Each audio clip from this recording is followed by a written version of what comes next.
scams हुए and we have clear evidence to prove it. जिस दिन इलेक्शन रिजल्ट्स आए दोस्तों इसी दिन प्री मेडिकल नीट एग्जाम के भी रिजल्ट्स आए और इन ఎలక్షన్ రిజల్ట్స్ రోజే ఇంకొక పెద్ద విషయం జరిగింది. నీట్ యూజీ రిజల్ట్స్ 2020 జూన్ 14న రిలీజ్ చేయాలి కానీ ఎలక్షన్స్ అప్పుడు రిలీజ్ చేశారు. ఇది కోఇన్సిడెన్స్ కాదు, దీని వెనక పెద్ద scam. Hello friends, welcome. Aditi ఏం చెప్పకుండా డైరెక్ట్ వీడియోలోకి వెళ్ళిపోతున్నాం అనమాట. సో ఈ మధ్య చూసినట్టయితే మనకి నీట్ ఎగ్జామ్ రిజల్ట్స్ వచ్చిన తర్వాత నుంచి నీట్ స్కామ్, నీట్ స్కామ్ అనేటటువంటి హ్యాష్ ట్యాగ్స్ అయితే వైరల్ అవుతున్నాయి ఎక్కడ చూసినా మొత్తం దేశవ్యాప్తంగా. సో దానిలో భాగంగా నేను ఏం చేస్తున్నానంటే ఈ వీడియోకి అందరైతే మీకు చెప్పారు నీట్ స్కామ్ ఎలా జరిగింది ఏంటి అనేసి.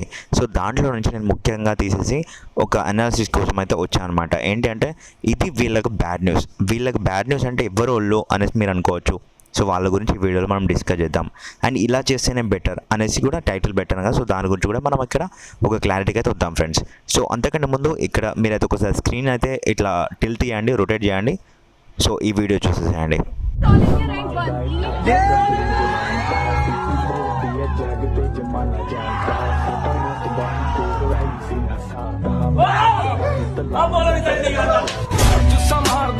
ਠੱਗ ਬਰੂ ਜਵਾਨ ਦਾ ਤੂੰ ਬੋਲਦੀ ਐ ਜੱਗ ਤੇ ਜਵਾਨਾ ਜਾਂਦਾ ਸਾਡਾ ਰਤਬਾ ਹੀ ਦੇਖ ਵੈਰੀ ਸੀਨਾ ਸਰ. సో ఫ్రెండ్స్ మీరు చూసారు కదా ఇక్కడ అలెక్స్ సార్ చూడండి ఎంత హ్యాపీగా సెలబ్రేట్ చేసుకుంటున్నారు వాళ్ళంతా కలిసి. సో ఎందుకంటే వాళ్ళ స్టూడెంట్కి ఆల్ ఇండియా ర్యాంక్ 1 వచ్చిందనమాట. అంటే ఫస్ట్ ఒక వచ్చింది ఏఐఆర్లో నీట్లో. సో దాని కొరకి అతను ఎంత కష్టపడితే వచ్చింది అనేటటువంటి హ్యాపీనెస్తో వాళ్ళైతే సెలబ్రేట్ చేసుకుంటున్నారు. సో అలాగే ఆల్ ఇండియా ర్యాంక్ ఇంకా మిగతా 64 మెంబర్స్కి వచ్చింది ఇక్కడ మీరు చూసుకోండి. సో ఇక్కడికేంచి మొదలెట్టుకొని చూసుకున్నట్టయితే the list of top 100 candidates in NEET UG. So ఒక్కసారి ఇక్కడ చూసుకోండి ఫ్రెండ్స్, ఇక్కడ మనకి సీరియల్ నెంబర్ 1 దగ్గర నుంచి చూసుకున్నట్టయితే సో ఇలా కిందకి వస్తుంటే 23, 24 అందరు మళ్ళీ నీట్లో వచ్చేసి ర్యాంక్ 1. ఇక్కడ నీట్ ర్యాంక్ చూసుకోండి మొత్తం మెంబర్స్కి అంతా సేమ్ వచ్చింది. సో ర్యాంక్ 1 అనేసి. సో ఇట్లా వచ్చేసి చూసుకున్నట్టయితే లాస్ట్ నెంబర్ వచ్చేసి ఇక్కడ చూడండి మనకి ఇక్కడ 637 వరకు ఆల్ ఇండియా ర్యాంక్ 1 వచ్చినాయి అనమాట.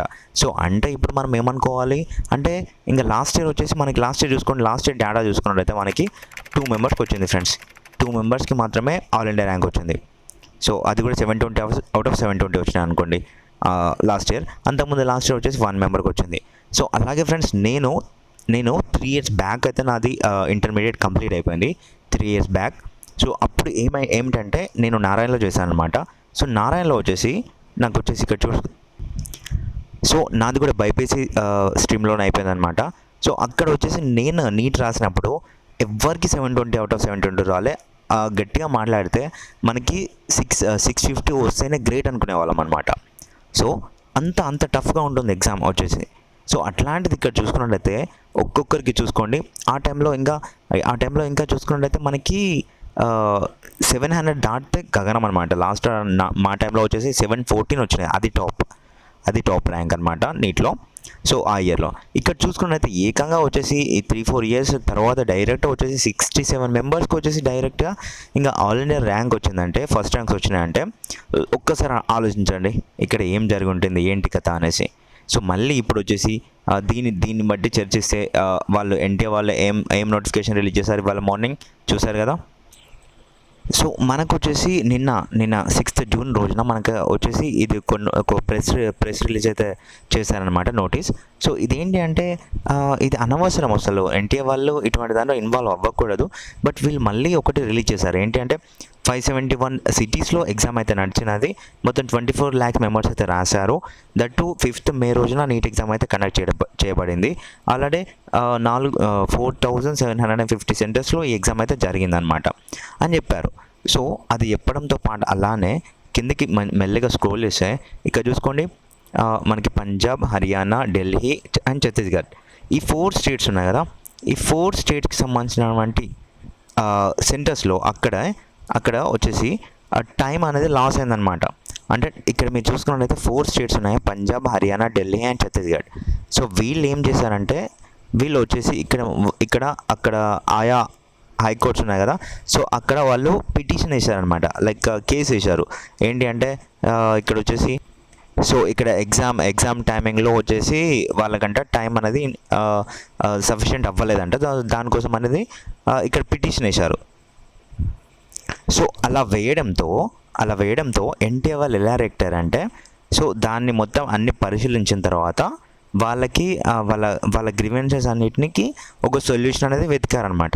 ఆ సొల్యూషన్ ఏంటి అని అంటే ఫ్రెండ్స్, ఇక్కడ మనం చూసుకున్నట్లయితే గ్రేస్ మార్క్స్ అంటే ఇక్కడ మనకి మార్క్స్ అనేవి ఇంక్రీజ్ చేయడం అనమాట. సో ఇక్కడ మనకి చూసుకున్నట్లయితే ఇక్కడ 1563 అంటే ఆ స్టేట్స్లో ఆ సెంటర్స్లో ఎవరైతే రాశారో నీట్ ఎగ్జామ్, సో వాళ్ళంతా వచ్చేసి 1563 మంది మాత్రమే ఉన్నారంట క్యాండిడేట్స్, స్టూడెంట్స్. సో ఎవరికైతే టైం అనేది సరిపోలేదు వాళ్ళు. సో వాళ్ళని మొత్తంగా పరిశీలించేసి ఇక్కడ చూడండి, మళ్ళీ మనకి సీసీటీవీ ఫుటేజ్ అంతా మేము చూసిన తర్వాత ఇంతమంది మాకు ఎగ్జామ్ సెంటర్లో వచ్చి వాళ్ళకి టైం సఫిషియెంట్ అవ్వలేదు. సో దాని కొరకు మేము ఏం చేస్తున్నామంటే మనకి గ్రేస్ మార్క్స్ అనేవి పెడుతున్నాము, లైక్ గ్రేస్ మార్క్స్ తోటి మేము క్యాలిక్యులేట్ చేసి పెడుతున్నాము అని చెప్పారు. సో దట్టు ఎంత అంటే -20 to 720, ఓకేనా. సో ఈ -20 to 720 అనే గ్రేస్ మార్క్స్ అనేవి వీళ్ళు ఇక్కడ పెట్టారు.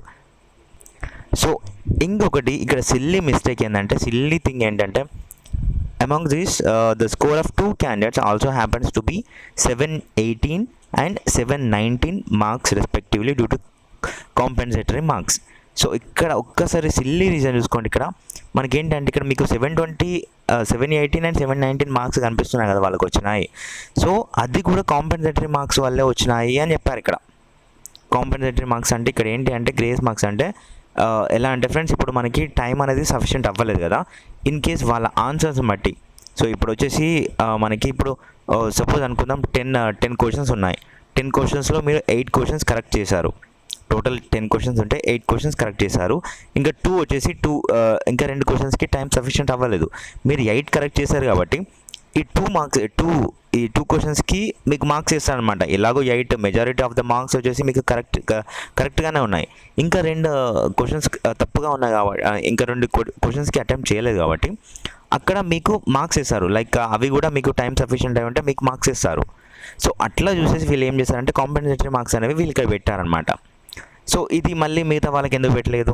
మిగతా వాళ్ళంటే ఇప్పుడు మాకు అంటే టైం అనేది సఫిషియెంట్ అయినా కానీ మీరు అనుకోవచ్చు కదా, మాకు టైం సఫిషియెంట్ అవ్వలేదు, మేము కూడా కోర్టులో పెడతామనేసి. సో పెట్టవచ్చు. సో అలాగే ఇప్పుడు ఎంతగా అనుకున్నా కానీ ఫ్రెండ్స్, ఎవరికైనా 718 and 719 వస్తాయా చూసుకుందాం ఒకసారి. సో ఫ్రెండ్స్ ఇక్కడ ఒకసారి చూసుకోండి, మనకి టోటల్గా వచ్చేసి నీట్ ఎగ్జామ్లో వచ్చేసి 180 క్వశ్చన్స్ ఉంటాయి friends. Each one carries 4 marks. And ఏదైనా రాంగ్ క్వశ్చన్ అయితే దానికి -మార్క్స్. సో -మార్క్స్ కదా. So each one carries 4 marks. అంటే ఇప్పుడు మనము ఏదైనా రాంగ్ చేసి ఉంటే, ఏదైనా క్వశ్చన్ కనుక రాంగ్ చేసి ఉంటే దానికి మొత్తంగా మార్క్స్ ఎన్ని పోతాయి? 5 మార్క్స్ పోతాయి ఫ్రెండ్స్, అంతే కదా. ఇప్పుడు మనకు వచ్చే మార్క్స్ ఉన్నాయి కదా, +4 మార్క్స్ అవి రావు. ఇంకా వేరే దాంట్లో ఇన్ కేస్ మనకి కనుక మార్క్స్ వస్తే దాంట్లోకి వెళ్ళి 1 డిడక్ట్ చేశారు. అంటే ఇప్పుడు ఎంత మొత్తం 4 + 1 ఎంత 5 కదా. అంటే నేను ఆ లెక్క ప్రకారం చూస్తున్నా 5 మార్క్స్. అంటే ఈ లెక్క ప్రకారంగా చూస్తే ఎవరికైనా కానీ 719 కావచ్చు అండ్ 718 కావచ్చు వస్తాయా చెప్పండి? వస్తాయా? ఈ లెక్క ప్రకారంగా రావు కదా. అలాగే ఇది ఒక్కటి. ఇంకోటి ఏంటంటే, సో అలాగే ఫ్రెండ్స్ ఈ విషయంపై అయితే అలెక్స్ సార్ అయితే మనకి ఫిజిక్స్ వాళ్ళ ఫౌండర్ ఉన్నారు కదా, అలెక్స్ సార్ అయితే కంప్లైంట్ అయితే రైజ్ చేశారు. సో వాళ్ళు రైజ్ చేయగా మళ్ళీ ఇంకోటి ఏంటంటే కోల్కతా నుంచి అయితే ఒక కంప్లైంట్ అయితే వెళ్ళింది కోర్టుకి. సో దానికి వచ్చిన బదులు వచ్చేసి చూసుకోండి ఇక్కడ. సో ఫ్రెండ్స్ అవన్నీ పెట్టి టైం వేస్ట్ చేయదలుచుకోలేదు నేను, ఇక్కడ మీకైతే చూపిస్తున్నాను. సో ఇది మొత్తం అయితే స్కామ్ నడిచింది ఫ్రెండ్స్. స్కామ్ అంటే ఏం లేదు, అది అందరికీ తెలుసు. మీరు చెప్పేది ఏంది బ్రో అనేసి మీరు అనుకోవచ్చు. కాకపోతే ఇప్పుడు బదులుగా వచ్చేసి రీనీట్ పెట్టినా కానీ ఎవరైతే ఇప్పుడు నేను నా తప్పనంతా ఇక్కడ ఒకసారి చూడండి. ఇక్కడ మనకి ఇంత కష్టపడి చదివి ఇంకా డ్రాప్ తీసుకొని లక్షలు కూడా పెట్టి టైం వేస్ట్ చేసుకొని మరీ చదువుతున్నటువంటి వాళ్ళు ఎంతోమంది ఉన్నారు. సో వాళ్ళ భవిష్యత్తు ఎటువైపు వెళ్ళాలి చెప్పండి?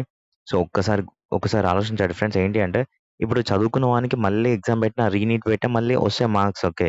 బట్ ఇదివరకు ఎవరికైతే అంటే మామూలుగా చదివే వాళ్ళు ఎవరైతే ఉంటారో, సో వాళ్ళకు ఇదివరకు వచ్చేసి ఇప్పుడు లాస్ట్ టైం పెట్టినప్పుడు వాళ్ళకి అనుకుందాం ఒక 550 మార్క్స్ వచ్చినాయి. 550 మార్క్స్‌కి వాళ్ళ స్టేట్‌లో వచ్చేసి మంచి కాలేజ్‌లో వస్తుంది. మంచి మెడికల్ కాలేజ్‌లో వస్తుంది. అదే ఇప్పుడు అతనికి కొన్ని కాలేజెస్ కొన్ని మార్క్స్ అందులో కొన్ని క్వెషన్స్ లక్‌గా పెడితే వచ్చినాయేమో ఆప్షన్స్‌లో. అంటే ఇట్లా అనుకోని పెడితే వచ్చినాయేమో. అంటే మరీ ఇంత 550 వచ్చిన క్యాండిడేట్ అంత లూజరా సార్ అని మీరు అనుకోవద్దు. సో, చెప్తున్నాను కొన్ని వచ్చేసి వాళ్ళకి ఈడబ్ల్యూఎస్ ఉందనుకోండి. సో, ఓపెన్ కేటగిరీ ఈడబ్ల్యూఎస్ ఉంది. సో, అతని రిజర్వేషన్‌కి ఇక్కడికి 550తో వాళ్ళ ఏరియాలో కట్ ఆఫ్ అనేది ముగిసింది.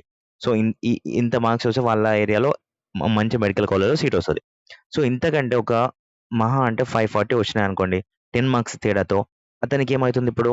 అతనికి మళ్ళీ రీనీట్ పెట్టడంతో అతనికిక్కడ వాళ్ళ ఏరియాలో వచ్చేసి మెడిసిన్‌లో సీట్ రాదింక. వేరే కోర్స్‌కెళ్ళిపోవాలి. బీఏఎంఎస్ కావచ్చు, బీహెచ్ఎంఎస్ కావచ్చు. సో, ఇక్కడ మళ్ళీ రీనీట్ పెడితే గనుక చెప్తున్నా. లేదు మళ్ళీ వచ్చిన వాళ్ళు ఎవరైతే ఉంటారో ఇప్పుడు 540 వచ్చినాయి ఈడబ్ల్యూఎస్ క్యాండిడేట్‌కి. సో, ఇప్పుడు రీనీట్ పెడితే అతనికి ఇంకెక్కువ రావచ్చు. లేదా అతను భయపడి ఇంకా ప్రిపరేషన్ ఇన్ని డేస్ కాలేదు కాబట్టి ఫస్ట్ అటెంప్ట్‌లో మీరు ప్రిపేర్ అయినంతగా ఇప్పుడు నెక్స్ట్ అటెంప్ట్‌లో ఉండదింక. సో, అందుకోసం ఇప్పుడు అంతగా మళ్ళీ 540 అనేది క్రాస్ అవుతాయా అంటే కష్టమే. అది కూడా క్రాస్ అవ్వడం కష్టమే. సో, ఒక పరంగా చూసుకుంటే. సో, మళ్ళీ మనకి ఇక్కడ చూసుకున్నట్లయితే టైం వేస్ట్ అవుతుంది. అలాగే వచ్చేసి ఎంతోమంది డబ్బులు పెట్టి చదువుతున్నారు. డ్రాప్ తీసుకొని మరి ఏజ్ పెరుగుతుంటే కూడా. ఇంకా ఎంతోమంది చూసుకున్నట్టయితే ఇక్కడ వచ్చేసి ఇట్లా స్కామ్ చేసి 64, 67 వచ్చేసి వాళ్ళకి అంతగా ర్యాంక్స్ వస్తుండే కూడా ఎవ్వరు నోరు కదపలేకుండా ఉంటున్నారు. సో, ఇప్పుడు కౌన్సెలింగ్ కొరకి ఇప్పుడు మన ఏరియాలో చూసుకున్నట్టయితే చిన్న మెడికల్ కాలేజ్‌లో కూడా సో, మారుమూల గ్రామంలో ఇప్పుడు పెట్టినటువంటి మెడికల్ కాలేజ్‌లో కూడా వచ్చేసి ఎంత వస్తుంది కట్ ఆఫ్ వచ్చేసి హైగా పెరుగుతుంది ఫ్రెండ్స్. పీక్ లెవెల్‌లో పెరుగుతుంది. సో, అందుకోసం చెప్తున్నాను ఇదంతా మొత్తం మన ఏరియాలో ఉన్నటువంటి మెడికల్ కాలేజ్‌లో కట్ ఆఫ్ పెరుగుతుంది కాబట్టి ఇంకా మిగతా కోర్సెస్ ఏవైతే ఉన్నాయో ఆఫ్టర్ ఎంబీబీఎస్ తర్వాత ఉన్నటువంటి కోర్సెస్ బీఏఎంఎస్ కావచ్చు, బీహెచ్ఎంఎస్ కావచ్చు అండ్ బీయూఎంఎస్ అండ్ బీఎన్వైఎస్ ఇట్లున్నాయి గదా! సో, ఈ కోర్సెస్‌లో గూడా కట్ ఆఫ్ అనేది పెరుగుతుంది. సో, ఎందుకంటే ఇక్కడ ఎక్కువ సీట్స్ లేనప్పుడు ఇక్కడ కట్ ఆఫ్ పెంచితే మిగతా ఆల్టర్‌నేట్‌గా ఉన్నటువంటివి ఏవైతే ఉన్నాయో అవిటికి తీసుకుంటారు గదా! సో, అవిటికి కట్ ఆఫ్ పెరుగుతుంది. దీని ద్వారా ఎట్లవుతుందంటే ఇప్పుడు ఇది మొత్తం వచ్చేసి సో, ఇక్కడ మనకి ఆఫ్ఘనిస్తాన్, శ్రీలంక ఉంది గదా! వాళ్ళ డబ్బులు వాళ్ళే ముద్రించుకొని ఎలా చేశారో, సో, కరెన్సీ ముద్రించుకొని ఎలా దివాలా తీశారో, సో, అలా అవుతుందనమాట. సో, ఎన్‌టీఏ ఏదో పెద్ద అది అనుకోని మనం అనుకునేసరికి ఇది గూడా స్కామ్‌లే చేస్తుంది. సో, ఇప్పుడు ఎక్కడ? ఇప్పుడు ఇది మొత్తం ఎన్‌టీఏ వాళ్ళు ఎక్కడంటే ఇప్పుడు స్టేట్ ఈఏపీ సెట్ మనకి ఏపీ అండ్ తెలంగాణ స్టేట్‌కి సంబంధించినటువంటి ఈఏపీ సెట్ ఎగ్జామ్ ఉంది గదా! సో, దాంట్లో గనుక దాంట్లోనే విలీనం చేశారు నీట్ లాంటి ఎగ్జామ్ మెడికల్ ఎంట్రన్స్ ఏదైతే ఉందో, సో, ఆ ఎగ్జామ్‌లో ఇదివరకు ఉన్నటువంటిగా 2016 కన్నా ముందు ఉన్నటువంటిగా అట్లనే విలీనం చేస్తే ఇలాంటి ప్రాబ్లమ్ రాకుంటుండే ఫ్రెండ్స్. సో, యథావిధిగా ఎలాగే ఎంసెట్ ఎగ్జామ్ గడిచిపోయిందో, సో, అలానే మనకి ఎంసెట్ ఎగ్జామ్ మంచిగా జరిగిపోయేది. దానికి సంబంధించినటువంటి కౌన్సెలింగ్ గూడా అయిపోయేది. అందులో వచ్చిన ర్యాంక్‌ని బట్టేసి మెడికల్‌లో రావాలా? నీకు మెడిసిన్‌లో రావాలా? లేదంటే ఇప్పుడొచ్చేసి ఆయుర్వేదిక్‌లో రావాలా? సిద్ధాలో రావాలా? ఉనానీలో రావాలా? దేంట్లో రావాలి అనేది వాళ్ళక్కడ డిసైడ్ చేసేవాళ్ళు. అగ్రికల్చర్‌లో రావాలా? సో, అట్లా సబ్సిక్వెంట్‌గా ఉన్నటువంటి కోర్సెస్‌లో వాళ్ళకైతే సీట్స్ అయితే ఇచ్చేవాళ్ళు. సో, అది లేకుండా, ఇది లేకుండా ఇప్పుడు ఎన్‌టీఏ వాళ్ళు మేము కండక్ట్ చేద్దాం అనేసి తీసుకొని ఇప్పుడు ఇంత పెద్ద స్కామ్‌లు చేసేస్తే సో, ఇక్కడ వీళ్ళ ఫ్యూచర్ అయితే ఇబ్బందిలోకి వెళ్ళిపోతుంది. సో, ఫర్ దట్ ఇంకా మనకైతే ఇప్పుడైతే ఎలాంటి ప్రాబ్లమ్ లేదు. మేబీ మనకు వచ్చేసి రీనీట్ కండక్ట్ చేస్తారా? ఏం చేస్తారో గూడా ఇంకా అయితే అప్డేట్ అయితే రాలేదు. మేబీ రేపైతే రావచ్చు ఫ్రెండ్స్. సో, మనమైతే చూద్దాం. రేపు లేదా ఈరోజైతే మనకి రిప్లైస్ అయితే వస్తాయి. సో, ఇంకేం చేస్తారో గూడా మనకైతే వచ్చిన వెంటనే మీకైతే అప్డేట్ చేస్తాను. ఇంకా ఏంటంటే ఫ్రెండ్స్ ఇది ఇలాగ ఉండగా టైం వేస్ట్ అయితే చేసుకోకండి. ఇన్ కేస్ రీనీట్ పెట్టకపోతే ఎవరికైతే మార్క్స్ వచ్చినాయో సో, వాళ్ళు తప్పకుండా మీరైతే కౌన్సిలింగ్‌లో పార్టిసిపేట్ చేయొచ్చు. సో, నేను కౌన్సిలింగ్ వీడియోస్ గూడా పెడతాననమాట. For that you need to subscribe to our channel and ఇంకా ఎవరైతే మన ఛానల్‌కి లైక్ చేయలేదో ఇప్పుడు ఇదివరకు చూసినటువంటి వీడియోలో సో, ప్లీజ్ మీకు ఇన్ఫర్మేటివ్‌గా అనిపిస్తే లైక్ చేయండి అండ్ మీ ఫ్రెండ్స్‌కి తప్పకుండా షేర్ అయితే చేయండి.